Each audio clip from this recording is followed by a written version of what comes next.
Should be live. Okay. Welcome to the latest live stream, the Indie Bants live stream with Joe and Jimmy. I am Jimmy, and with me is Joe. Yeah, all right. I'm going to wave and say hello because that works better for You just got to do video the and wave. audio. Just equal You got to keep the opportunities. podcast listeners have to be in suspense the entire time if the other person is even there.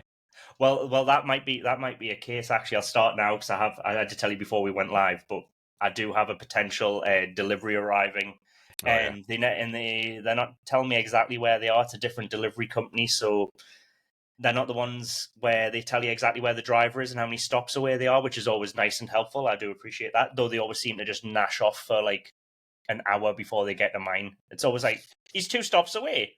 And then it goes, oh, he's got some other deliveries to do. I'm like, the fuck?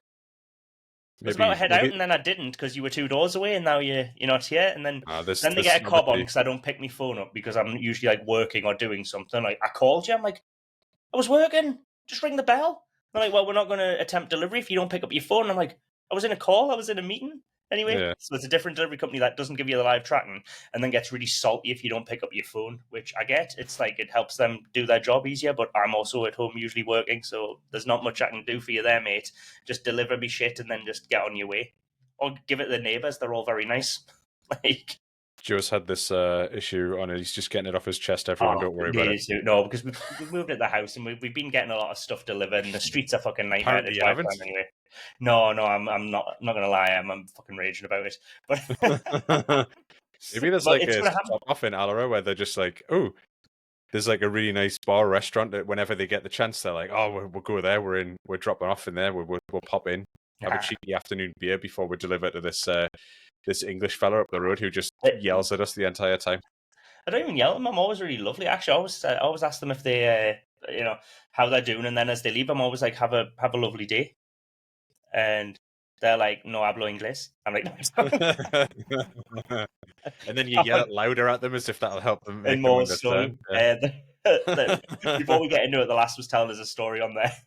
Or she was getting the train home from work, and she said there was for context, the lass is French, and there was some other French people on the train, and they were talking, and there was some French Canadians, and throughout apparently the entire conversation, these French people were talking to the French Canadians like they were idiots and didn't understand them. They're like, do you know Parc Asterix? It's a theme park outside of Paris. You know, Asterix, and doing like the imitating of his, like the feathers on the helmet. That they're like, yeah, we know what Asterix is. Like, we're French Canadian. We haven't lived under a rock for like 50 years. We know what Franco-Belgian comics are. Watch that series, by the way, the Asterix one. I thought it was really good. Really good, yeah. We really enjoyed it. Watched it in French as well. All the names are different. It's very confusing, but they're all word plays as well. And I'm like, which one's he? Because, until you see them, like, it's assumed you know who the characters are and what their names are. But obviously the dog's not called Dogmatics in French. It's called Idée Fixe, which is very good because it's like a fixed idea, like dogma. So the wordplay works as well, which is genius. Which is like the fact that it works. It has the word dog in it. It's the fact that like it does work across the two languages is really good. But I thought like even just from an aesthetic perspective, that was one of the nicest looking animations I've seen when they were like in the forest and whatnot, and when they were like the magic potion and like this. The and that effect when they took the elixir. And that kind it was really good. So hopefully they're going to come out with more of that because I really enjoyed it. Yeah, it's a great fun, great little series to watch. This is the podcast where we talk about everything but indie games. Talk about Joe's recent issues with delivery drivers, which are ongoing. So that'll be an ongoing part of and almost permanent. Yeah, and then just TV shows we're watching as well. So never ending issues with the bloody delivery companies and crack on. It is what it is. It's a useful up here to have kind of like deliveries when you're working from home and stuff. It's as you know, you're not in a massive metropolis either, are you? I don't know what the delivery services are like around there. Oh, really good. Yeah, we can't fault them. Yeah, so I mean, I can fault them and have done. But no, it's just the phone thing that does me dial in. Just like for God's sake, just let us not pick up the phone. Like attempt delivery. Just deliver it anyway. Yeah, just attempt to deliver it. You're probably going past here anyway. Like especially our gaff, it's like kind of like the road out of town, so they've got to go past here anyway to like head somewhere else. So just give it a go. we've had like situations like it took us by surprise the first couple of times it happened, but like we live in a small village, and well, they call it a market town, but I think that's a bit ambitious. It's a village, and like we've had situations where the delivery people will just open our front door and pop the stuff inside the front door and then close the door if we don't go downstairs to like answer the door. So the first couple of times we're like, that feels a bit weird, but then it just turns out, I don't know, because like everyone kind of knows everybody and it's so friendly around here, people are just like, I'll just pop it in the door for them. It was I don't think that it's quite nice to have be that. an issue here if they just left in, but we don't have like you have a double set of doors, don't you? So it's a front door and then like I don't know what you call that, there's a second door, so it feels like less intrusive. Whereas ours, it's like straight into the the entryway. There's not a second door. You're into a room, and it'd be like comes in, uses the bathroom. Mate, just dropping a package off. Who was it telling us about that? Was it Dom talking about like letting a brickier, a delivery guy use his bog, and he absolutely destroyed it? Did you not hear this story? The guy was like, "Oh man, I've been delivering all day. Is it okay if I use your toilet?" He's like, "Yeah, go for it, mate." Didn't realize for what purpose he was using. Oh no! And he was like, he was in there for ages, and he absolutely left it. Oh. I mean, when you gotta go, you gotta go. I guess. I mean, do you feel bad for the guy? Like he would have been sitting stewing on that for ages. Like, oh, I don't want to do it. But I have to do it. It would have been fermenting. Oh. The level of desperation you have to get to work up to asking one of the people you've delivered the house to kind of. You've got to be at your limit, don't you? Absolutely. Yeah. You would have been. Bless him. Should we maybe talk about indie games instead of bodily function? Then we'll talk about some indie games. Because I think you're like me. Recently we've just been, the only thing I've got a moment to play was some Valheim with yourself. Same, maybe a bit of. I tell you what, no. I played something else. I've just realised I played something else. I jumped in. I don't know if it's an indie game. Let me just double check. All right, well, I'll update that the farm is being rebuilt in Valheim after the boars, and we said last time that we were getting into a good loop of actually adventuring, which has pulled us right back into the crafting loop, hasn't it? Because we basically went out and got some stuff that gave us new crafting options, and now we're kind of running a small factory of like crafting stuff, isn't it? We are. So it's it's to and from. So I think we're getting like you have these two like simultaneous gameplay loops. Well, not simultaneously, parallel. I think would be fairer way to describe it. Where you obviously you have the adventuring, you go out and get all this stuff, but then the only issue with me, and it's not a huge issue, not like the delivery guys. I'm still on the delivery guys, but there's this. The issue is I think you get looped into either one.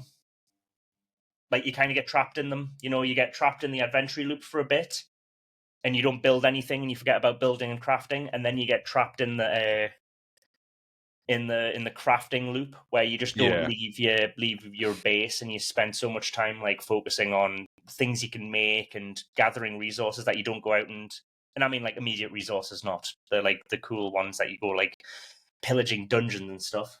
But again, it's I think we're still having some good fun with it, and the ball farm is back on the go, isn't it? It's nice to be able to build some new stuff. We've just been upgrading and repairing the same equipment for a long time now. It's nice to like open up at least another like tech tree of things that we can actually build. That's been good. You said you had another I've just checked. Right, yeah. So I don't fully know if they're independent. Don't get at me, but it's Auroch Digital.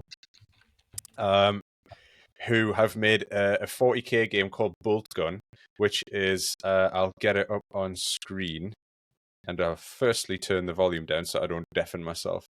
But it is a lot of fun. So, and 50% off, right? Or up to 90%. No, never mind. That's a different thing. But yeah, so this is it. They've got that IP going everywhere now, don't they? There's like Games Workshop who go just by Warhammer now, don't they? Or is it Games Workshop? It's Games Workshop, the company, but the brand of the shops is Warhammer. But yeah, it's like a proper like throwback to 90s shooters like Doom and Quake and things like that. And it's just a lot of fun. It's very tongue in cheek. It's very like there's comedic side to it. Pixelated kind of look to it, and it's just one of those like. Was this a free crack on? Was this? It's not free. It might have been. Sorry, it could have been given away on Epic. Yes. Actually, you know what? Did Is I that why you pick got it it, up? or did you buy it? Because I feel like I've got this No, you game. know what? I think you're right. I think I did. I think I did get it free on. Was it one of the free Epic games? I Oh, it was think free on PS Plus. PS Plus. Yes, That's where I that's why got I've it. got it. That's where I've got it. Yeah, I've got this as Yeah, well. yeah. It's this month's So free game on PS Plus, right? yeah, so like it's just a lot of fun. It's charge around, get the weapons, Yeah, it's destroy got things these with like mega kill chainsaw. things, hasn't it? It's, You can do silly taunts and stuff like that. Like which gives you more it's really good. beans, right? Like, Yeah, and it's just yeah, yes, it was this shoot month's the bad free guys game on thing. PS Plus.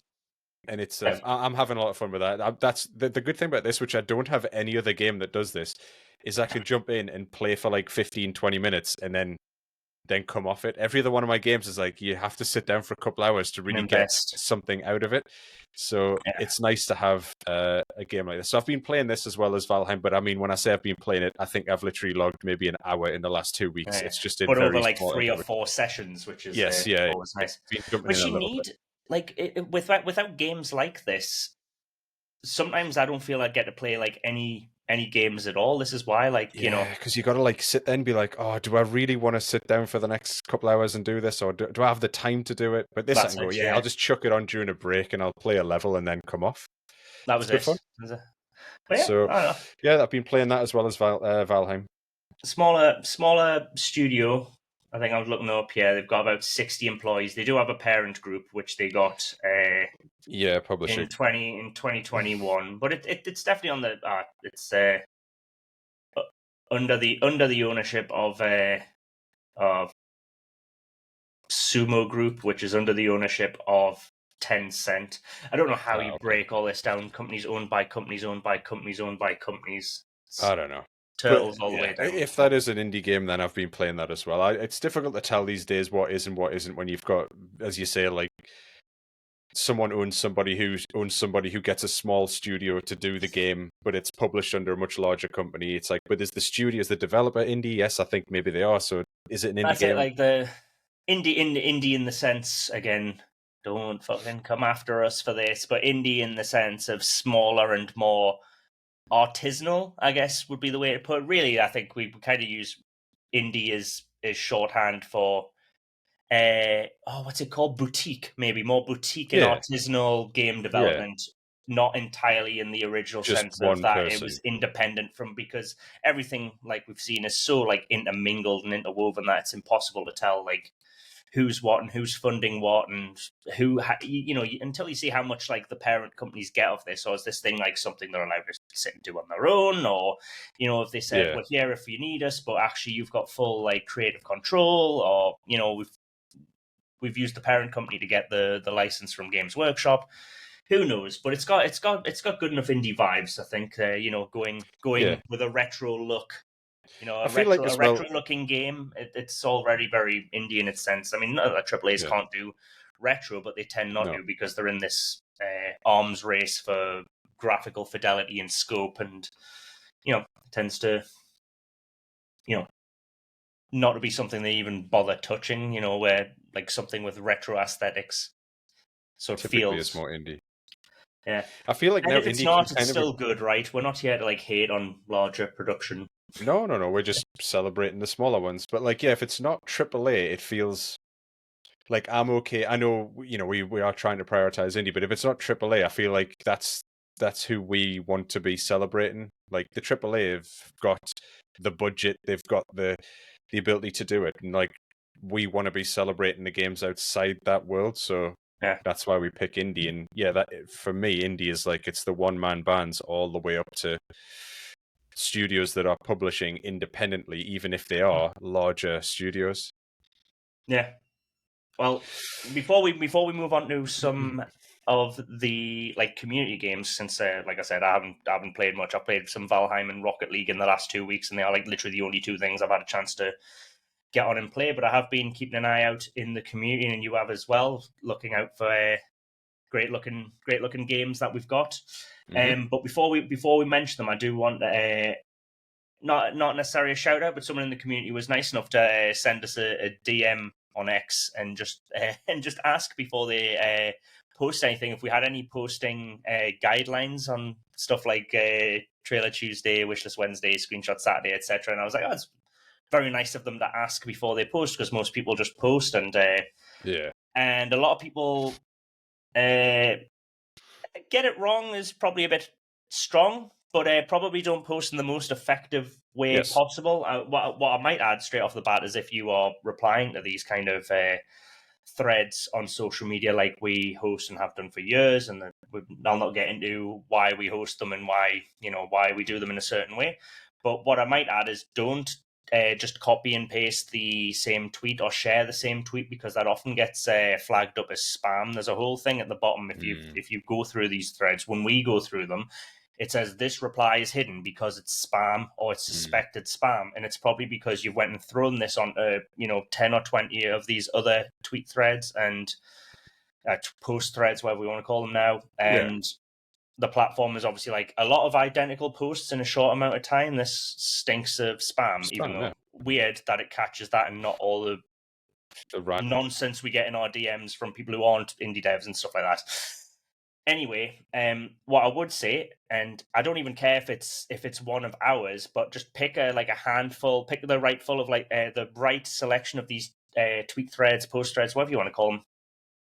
Be selective with them, instead of just shotgunning your posts all over every single one of them on one of these given days. Find the platform, and again, feelings won't be hurt if you choose it's not going to be us and there's another community or account that you feel would be better for your game or project, but post and make it a good one. Like, read what they're asking for. We used to actually have guidelines on the posts, and they got ignored so wildly that I just stopped bothering. But we did used to say do this, and this, and that'll be the best way for your posts to be seen. But I would recommend bit quick do's and don'ts. Don't thank the person for hosting. We're going to do this every week until there's a reason not to doing it. So don't thank us for hosting Trailer Tuesday. We don't need the thanks. We the participation's enough. So don't waste any of your, you've got a very short message, especially on X and the platforms, these other things. You've got a short amount of time to get someone's attention on your indie game. So don't make the first line, "Thanks for hosting, by the way, guys." Because that's just putting another dozen or so words in front of your potential players. Just get in the game. If someone says share the screenshot of your game for Screenshot Saturday, ideally maybe share a screenshot as well. We get a lot of this we've made a Screenshot Saturday post and we've just shared it with you. Not even the post, we've just linked back to the post, and you're putting infinite number of clicks between the player. Get the post there, get the link in, show the screenshot. Screenshot Saturdays for that, for the visuals. Trailer Tuesdays there for videos if you want. Wishlist Wednesday is a good idea to maybe have the actual thumbnail for your Steam page so people go and wishlist it. And, just get straight to it. No faffing about, no thanking us. Just tell people about the games. That's what the people who are going to look through these threads will want to see. And also get involved with them yourself. We've said this for, 6-7 years now. Get involved with them. Don't just post your crap and leave. You've got to get involved, because if no one does, then it's like you're shouting into an empty room. Instead, get engaged, look at other people's games. We've seen some really good interaction recently, actually, that I'd like to commend. There are people where our notifications or someone going, "That game looks great, I've went and wishlisted it." Maybe some people are listening. Yeah, hopefully. But yeah, it was nice for someone to ask about the potential guidelines. I'm just focus on your games. That's what these threads are for. Focus on the games, no fluff. Don't do a spammy post that you've posted in 20 other places on the same day. Create a unique one that gives the, even if it's not us, gives the people what they're asking for. If someone says post screenshots of your recent updates, post screenshots of your recent updates. This isn't just here's a free ad for me game. Thoughtful posting helps it stand out. Of course it does, and then so does the interaction. Not only if you interacting with another person's game is going to get visibility on your game from that person. If everyone just joins in and is just screaming about their game, no one's paying any attention to anyone else's game. It kind of doesn't work very well. And just posting for the sake of posting is a waste of your time. So put it on there, get engaged, and start building a bit of awareness. Say that engagement will directly correspond to more awareness of your game as well. So it's not just feel who's this guy who said my game looked good? Oh, I'll check out their game. Maybe you have a conversation with them. Maybe oh, yeah, let's help promote each other's game. Maybe you can start working out ways to collaborate with these people. Like, that's how it starts. You can't everyone just be putting it on there and hoping that everyone else on that thread or everyone who looks at it and sees it, of which there will probably be a few thousand people, will be, oh, they'll look at my game amongst the 300 of them that have been posted in this thread. Like, it's just not going to happen. It is. It's a sad state of affairs when people get it wrong, because there is so much potential for these to do really well, but it is it's like a crowded like marketplace, both where like metaphorically and literally, where everyone's just a vendor, and it's like, yes, the only way. But imagine being someone who's checking that thread out, using that analogy. Imagine someone who's entering the marketplace who isn't one of the developers, who's looking to buy something and just walks into a marketplace where everyone's screaming at the top of their lungs and no one, you're like, you'd just leave, wouldn't you? Be like, I'm not going in there. That's way too busy. I had no idea what these people are talking about. Yeah. You just leave. Like, it's just not conducive to the outcome that you're looking for from it. It's much better for everybody to get properly involved in it. It makes a lot more sense and it's beneficial for everyone. So yeah. Hopefully that's what happens. I mean, we'll still do it anyway, won't we? We'll still be pushing out on the off chance. We'll still be pushing. Well, we're gonna go through some of the games now. Do you want to start with one of yours first, Jim? Since I feel I've taken the floor a bit long. I'll start with one that I just thought was. It just looked like. I just thought there's a bit of a theme ongoing here with yours. I've had a look through the notes. I just some of mine as well. I like the look. It just seems like a fun little game where it's called 100 Hidden Cats, and you have to go around the level. As in cool on punctuation, not cool on ninja.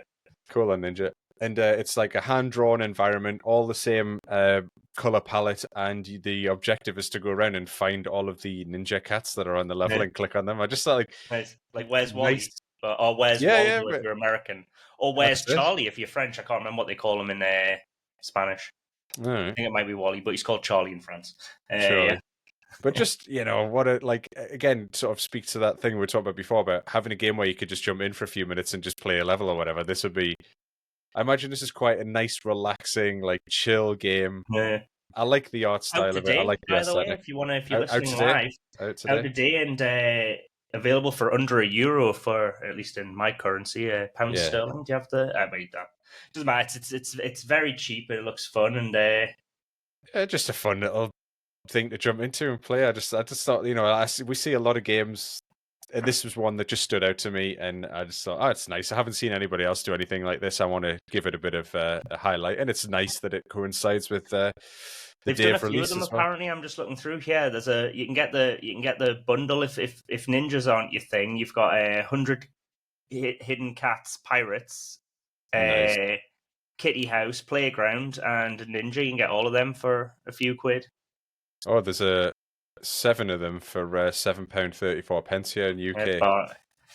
I'd say give them it's like less than €1 for the first one, less than £1, I think, on yours. Yeah, but you could take a punt on that. It's not even the cost of a coffee, which is normally the universal currency for give us some money, isn't it? If you're on the internet asking for money, it's like it's less than the price of a cup of coffee.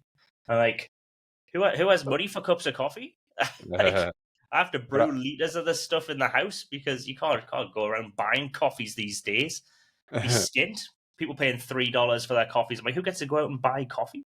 I mean, they're not even $3 in Spain. Actually, coffees are quite cheap. But it's one of those things where I was like, if I was buying like expensive coffees, better be bloody delivered by those damn Amazon delivery drivers, which you wouldn't get delivered. But it doesn't be like we haven't bothered to deliver your coffee because you weren't in. I was like, it was in the house. What are you on about? So I thought I'm not starting a war with Bezos under this. It's happening again. It's happening again. We're getting shut down. It's like AWS services can't do your podcast or stream anymore because of some things you've been saying about Amazon delivery. Someone's just going to burst in that room in a second. Be an Amazon delivery driver just grabs you and just takes you outside. We're like, oh, Joe's gone. Just a big phallic rocket just lands in me street for some reason. Like, what the hell? Yeah, because Jeff Bezos is proper hench these days, isn't he? So he'd probably come in and grab you himself. Yeah. So they've done a whole thing. They're all prepping for UFC for some reason. Like that episode of Friends. Sorry, weird thing. I've just noticed that all these like billionaires, like Zuckerberg and that, are all doing martial arts. But there was that episode where she was going out with the minted guy, right? Who was who does all the Star Wars stuff now. And the Marvel stuff. Yeah, you know who I mean. That director, he's behind like the Mandalorian and a lot of the stuff. Yeah. He's got like an Italian sounding name, maybe. Anyway, that guy in Friends, where he's like a cage fighter, isn't he? She sees him, he's getting like ring design done, and she thinks he's going to propose, and it turns out he's actually just doing UFC and is getting a coat and stuff. Anyway, yeah, it feels like they've seen that episode, and Zuckerberg and Bezos and Musk are all like, let's have big fights, or let's talk about having big fights and never have them. Yeah, I want to see some billionaire fighting. Zuckerberg got like proper built, didn't they? Whereas Musk is just sort of, he looks like he's had too many cookies. He doesn't look like he's actually gone to the gym. But he was talking about having a fight for a while, wasn't he? Him and Zuckerberg, and they kept saying time and place. And like, it felt like a lot of this thing was one of those people going like, hold us back, and they're not actually, no one's holding them back. Felt like neither of them really wanted to do it. I think you'd get it sorted. They seem to show up to everything else, so how can't they show up to a fight? I want to see we're still getting shut down. But it's like the billionaires should fight and it should be to the death. See. Let's shift gears. Move from world domination to world domination, but through games. I've got mine here. It's called Imperial Ambitions. I saw this one, and I'm like, this could be the kind of gateway between, like, you're talking about quick games. This field, I mean, it's probably not as quick, but I saw this in our threads, and it looks like pixel art Civ. Like, it does, yeah. And I was like, the second I saw this, I'm like, this could be an absolute. I mean, it's not. It doesn't have a release date yet. It's still just penciled in for coming out in 2025 at some point, but it's due to come out in this year, so it means hopefully within the next 6 months. And then you get that spelling of Edinburgh correct, though. Oh, is there missing out the H on the end? How? Oh, do you think they're Americans and think it's spelt like? The thing is, Edinburgh. Edinburgh. Pittsburgh is actually spelt like Edinburgh with the H on the end. Yeah, but they probably hate that. So it's like, it was founded by Scots. That's the whole thing. But yeah, this looked like it could be a fun wee. Hopefully, it's like Civ Light, because Civ is one of those games that just like absolutely eats into all of your time. You know what I mean? Like it's. Yeah, Civ. Yeah, you do. It's like Total War for me. Like go on Civ, and then all of a sudden there's like 24 hours has passed. Like, oh, what happened there? Well, this feels like it could be a good wee giggle, and it looks from the from the trailer and that, it looks like there's enough depth in it. Mm-hmm. Hey, Malaga was in it. Did you see that? No, I didn't. They didn't put Newcastle in though, did they? No. Well, yeah, but I thought this could be one for people who like this kind of crack on, which I do, and I know you definitely do. You more so than me. It doesn't have the like live battles thing, but sometimes that was the thing that got me with Total War. I'm like, when I'm in the like macro mode, I don't want to like get down in the nitty gritty and like command the individual units. Whereas conversely, if I'm playing like Command and Conquer, I don't want to be like taken away from the battlefield. You get me? Like I'm I don't like having to shift gears, which always makes me like, it makes me impatient when I'm in the like this phase, when I want to be in this phase, and it's like and it forces like bad decisions out of me when I'm like when I had to go with like Total War. It was like, oh cool, I don't want to do this battle, but I don't want to auto resolve it because then I'll lose, and you're like, oh man, I'm like, I don't want to jump in one of these battles because it's not one of these like, it's not turn based at that point, so you can't like really pause it. You're in like, you get into the flow and you're like, well, I'm going to have to just stop playing because I don't have time to get into a battle right now. So I'm just going to have to save and quit. And it's like, I was kind of into it then. I could have probably done a few more turns on the campaign map. It's that's the thing that got me. But this feels like it's all on the map, and the battles are like, it's definitely more like Civ based, isn't it? Like Civ, yeah, which is what I like about Civ. But also sometimes when you're in the middle of a war in Civ, you're just kind of like, oh man, I want to get back to like management. I don't want to like keep haven't like moved these units around. I want to be like managing the cities and their resources, and but obviously that occurs less so in Civ, and maybe less so in this. So yeah, Imperial Ambitions is the name of the game. Go go wishlist it, and hopefully it'll come out this year, and they'll correct that spelling on Edinburgh and other cities. I assume if there's an issue with Edinburgh, there might be issues with other spellings as well. Though again, it's not out yet, and there's no release date. It's in. I think there's an option to request a play test to be part of a play test. So that's something that will probably be ironed out during play testing, hopefully. Mm-hmm. Cool. Yeah. You got another one? Yeah. Let me just get it up. Well, excuse me? Filthium Zero. It's like a roguelite survival thing. I like the look of it. I think we played a couple of games kind of like this, if you remember, Joe, when we went to the Guadalindy, yeah. Yeah. And I think there is like it does sort of satisfy that little itch of just like on-screen chaos, like, you know, just like stuff going on all the time, the lighting effects, the like upgrading your stuff. And this is it's kind of like a visceral, like it's like you see all the things. If they do it right, it's obviously from videos, it's not as easy to tell like how the game feel is, which I kind of hate that term, but there's no better way to describe it, is there?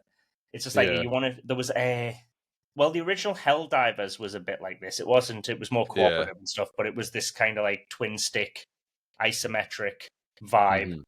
And there was I think it was called Alienation, which was a similar game, kind of halfway between what this looks like and what Helldivers was.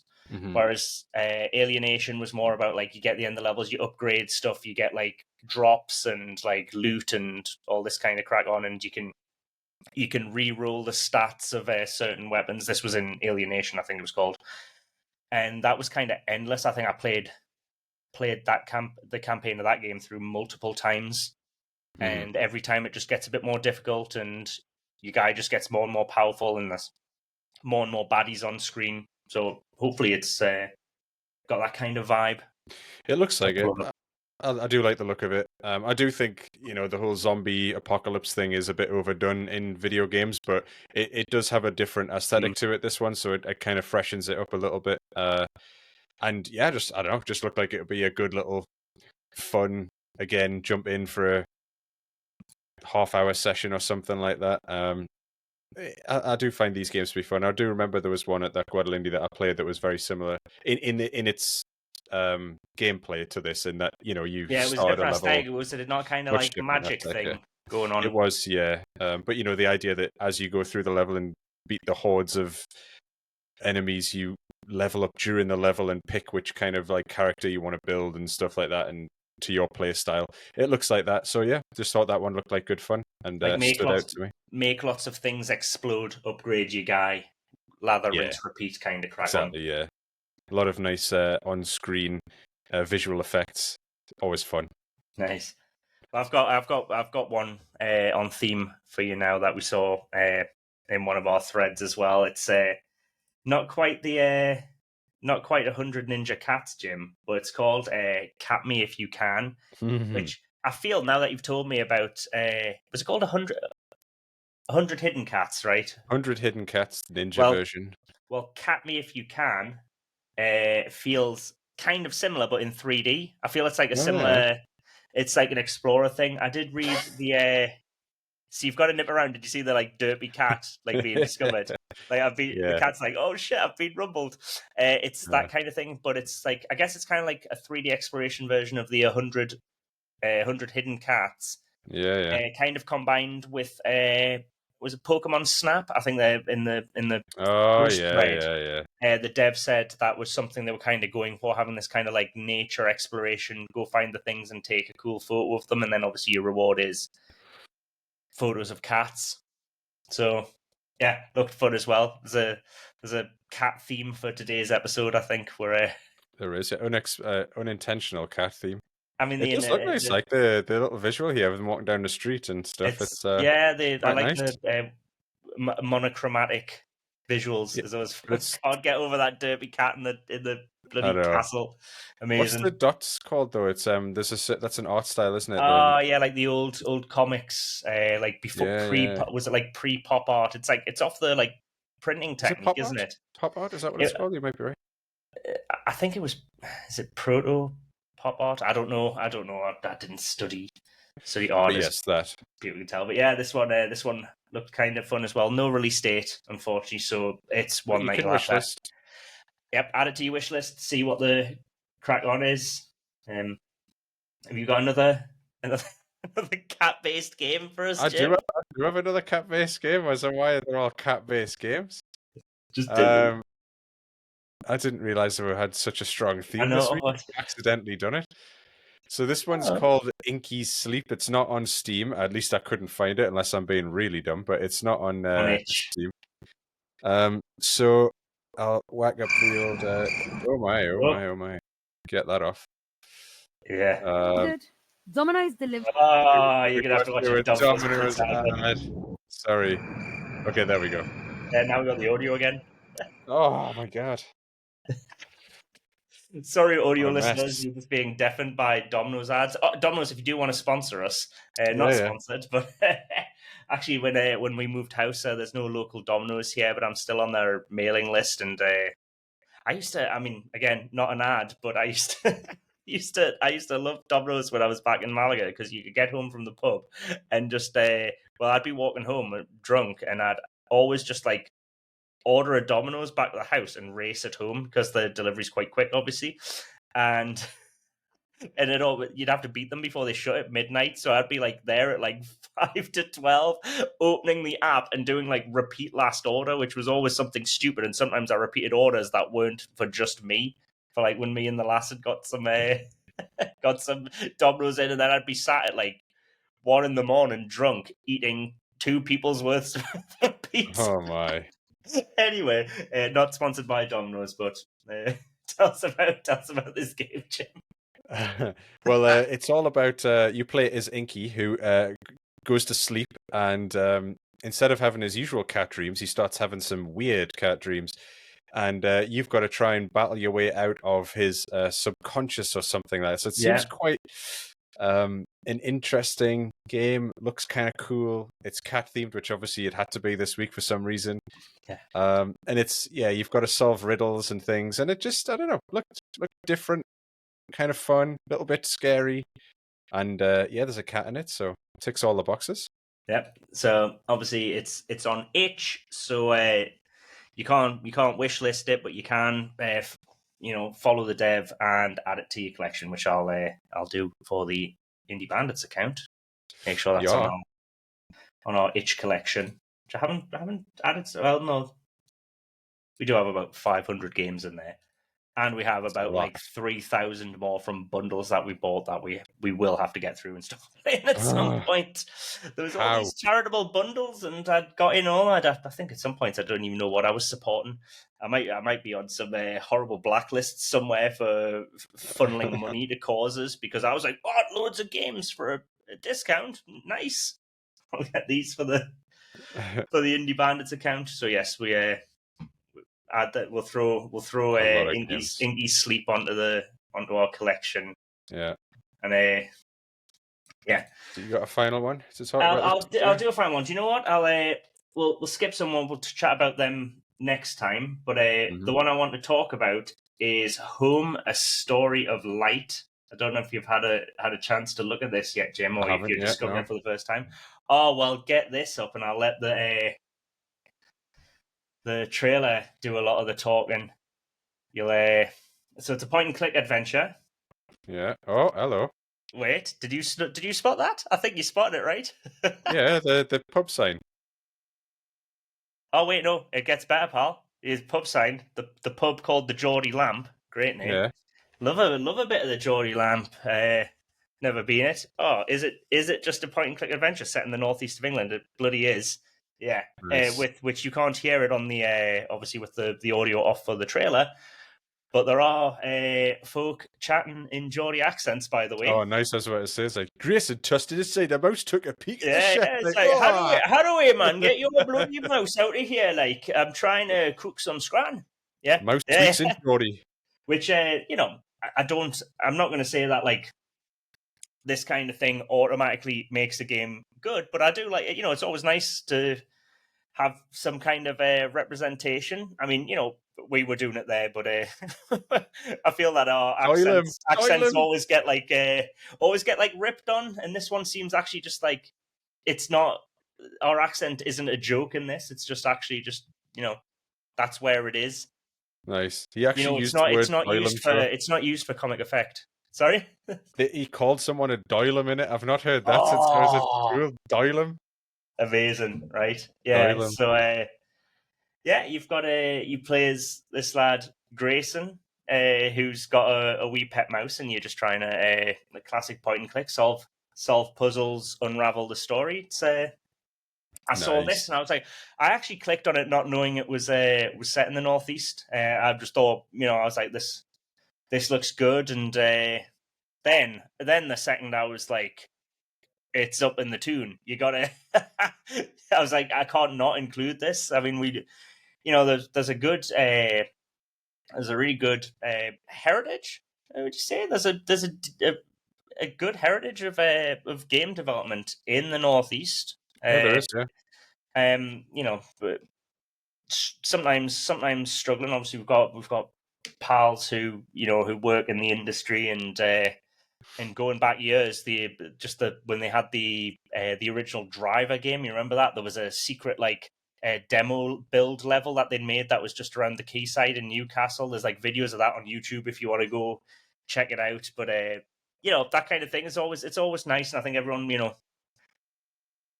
enjoys seeing like not themselves but their hometown and stuff like that, like representing in art, and and like when we saw that Sigellum, I'm going to pronounce that wrong again, but that game being made in Malaga, which basically has my old street in it. Yeah.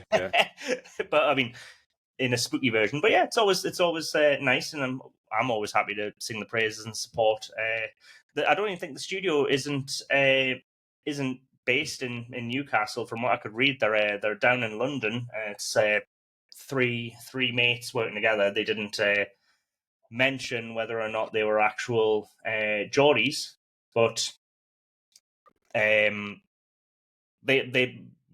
could be. I would assume it would be an interesting choice for three devs down in London to pick Newcastle as a place, but it might it might be just one of them's probably at least one of them's got to be from up north. Either that, or reading the like synopsis here, Grayson is Joseph Swan's son, which if you're local to the Northeast like we are, Joseph Swan is the guy who famously invented the light bulb. We're not getting in this whole Edison thing. There was the light bulb was invented in many places around the world pretty much at the same time. I think it was an Italian one at the same time.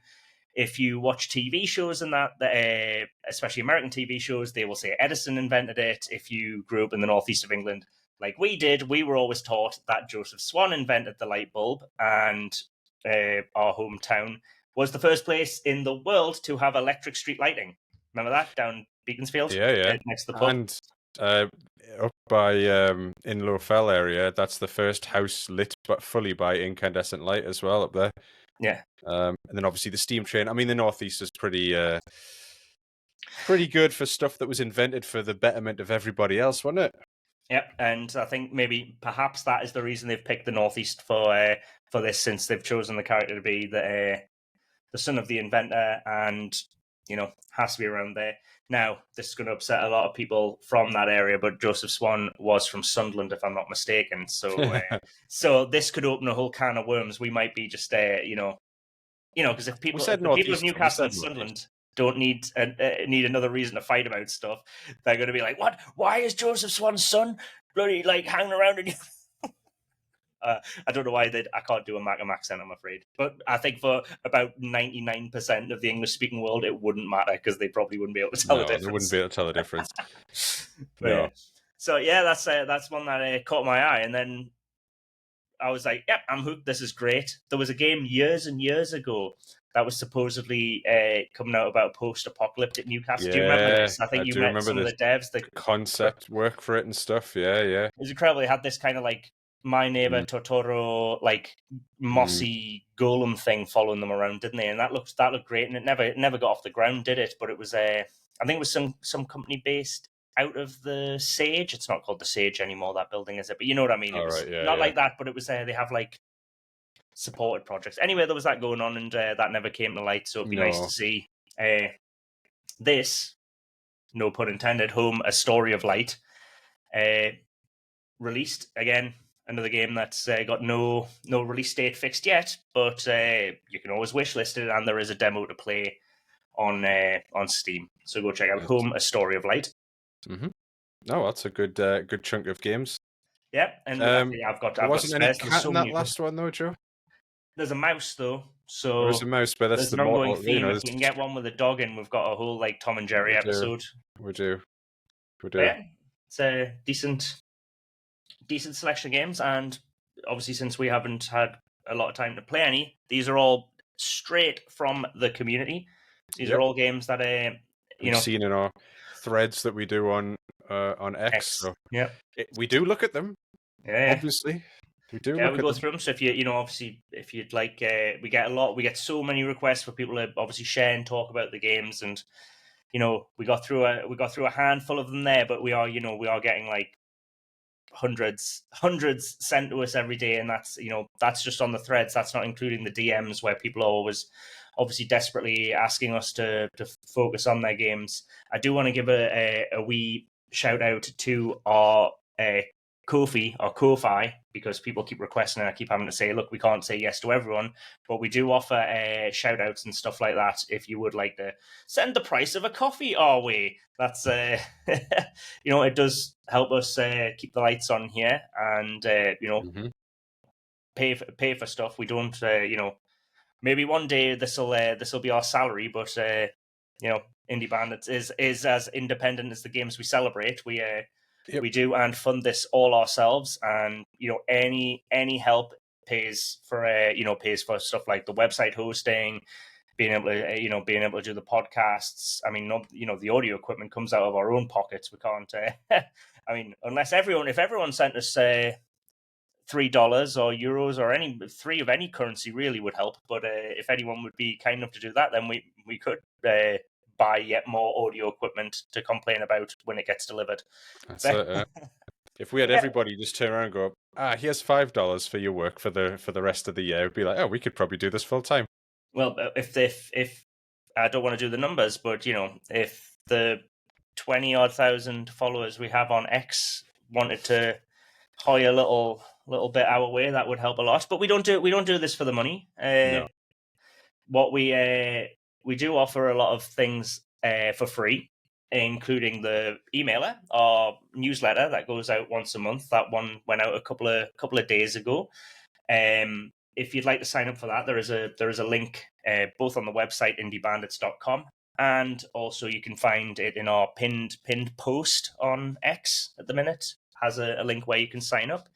And on that, like we do here, we share a lot of just interesting things about indie games that we find, whether these are games that we'd recommend adding to your wish list, like we've just been through here. Not necessarily the same games, though there is some overlap. We do like to include the games we talk about here in the mailing list as well. But we also include videos that we find interesting on all range of topics, like obviously on development, we like to include some of that, and on games themselves, as well as some articles around the web that we find that we think are rather interesting and worth your time. So it's it's stuff we think is interesting. There's no ads in it. It doesn't cost anything. And if you'd like to stay up to date with what we're doing and the world of indie games, sign up the emailer. Yes, it's a nice little monthly resource, isn't it? Yep. And I think that's maybe our lot for today. I think it is. Yeah. We've had a few good games there. Next schedule, I've got the calendar up here. Our 23rd, is that the 6th? 6th of June? 6th of June. 9th of June is Blade and Races, right? Sorry. No, just carry on the Geordie theme. Yes, is there any cats in the Blade and Races? I feel that's 9th of June. So a few days before the Blade and Races, if you know what we're talking about, is the 6th of June. We'll do another Friday afternoon stream and podcast. And then actually, Joe, just may as well mention it now. No, 6th of June definitely, but then it would have been the 20th, but I'm away, so that's fine. It's going to be 6th and 27th of June, I think, if we can do it that way. 6th and 27th, yeah, that will work for me. Well, 6th is definitely the next one. We'll post about it in the run up to it as well. Anyway, if you keep an eye, follow us, Indie Bants on pretty much everything. We post, we post when we're planning to go live and that, and we always, re-upload the video and then make it into a podcast so you can catch up with it and listen to it or watch it at your own leisure as well. Yep. Mint. Cool. Well, thanks for joining us again, and we'll see you in a couple of weeks. All right. See you then. It's all right. Waving for audio listeners. Bye-bye. I'll see you later. Ta-ra! I don't know.